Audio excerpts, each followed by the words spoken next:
my husband 10 years ago. He found me in this place, and he actually started teaching me some philosophies from experiences that he had as a child that taught him how to think outside of the job from a very young age. And I was so blessed because I had never heard any of this information before.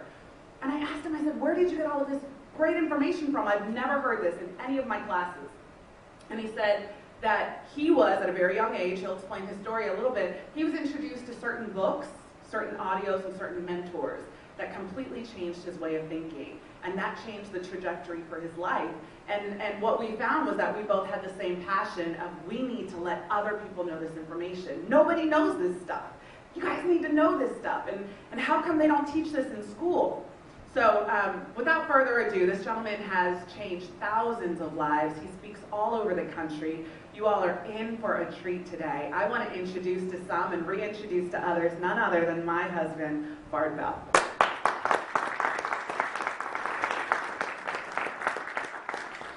She's just wonderful. Good morning, everybody. Good morning. It's so funny, her introduction. For those who knew me growing up, they're very shocked to see me on stage talking to people. I was not the kid that you would have said, oh, one day he's going to go up and speak to audiences. I was actually very shy until the 10th grade. I started talking to people in the middle of 10th grade. And I'll never forget, just a funny quick story, my parents, several years ago, they came out and saw me speak for the first time, and they just sat in the audience with their mouths open the entire time. And I tell people that was the first known case of identity theft in my family because they sure thought somebody had stolen my identity. Like, who is that on stage there? But this audio program by a gentleman named Napoleon Hill. Anybody familiar with Napoleon Hill?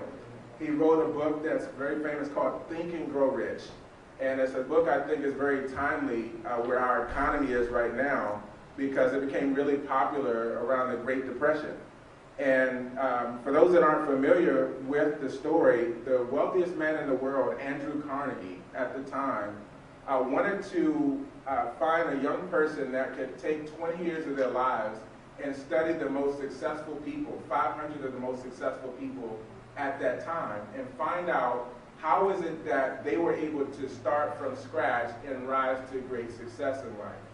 And he wanted them to take 20 years and research them, study them, interview them, and then write about it so that the everyday person can have access to those principles. And so I'm 14 years old at this point, and I come home and my dad is listening to this audio program, and I hear him talking about purpose and how the most successful people in the world, a lot of times they've identified their purpose, they've identified their life work, and as my wife just said a moment ago, they build their career around that. And that was a lot different than what I've been taught. Can you all relate to that? What are we taught in school? Are we taught find your life work and build a career around it? Or are we taught, go to school, get a good education, and get the job that pays the best, right? What's going to provide for you the best.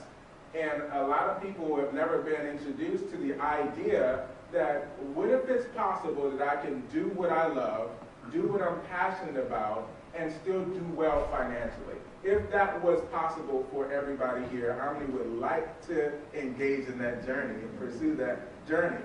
All of us. And so I was being introduced to that idea. That's what was being suggested to me as a teenager. So I had no reason not to believe that. So I just started following in that direction. So I got introduced to the concept of entrepreneurship. And, some people think entrepreneurship is something that a few people are gifted with. Anybody ever felt that way? Like some people got it, you either have it or you don't. Some people think that it's something that's learnable. And I'm one of those people because I didn't feel like I had any special gift for entrepreneurship.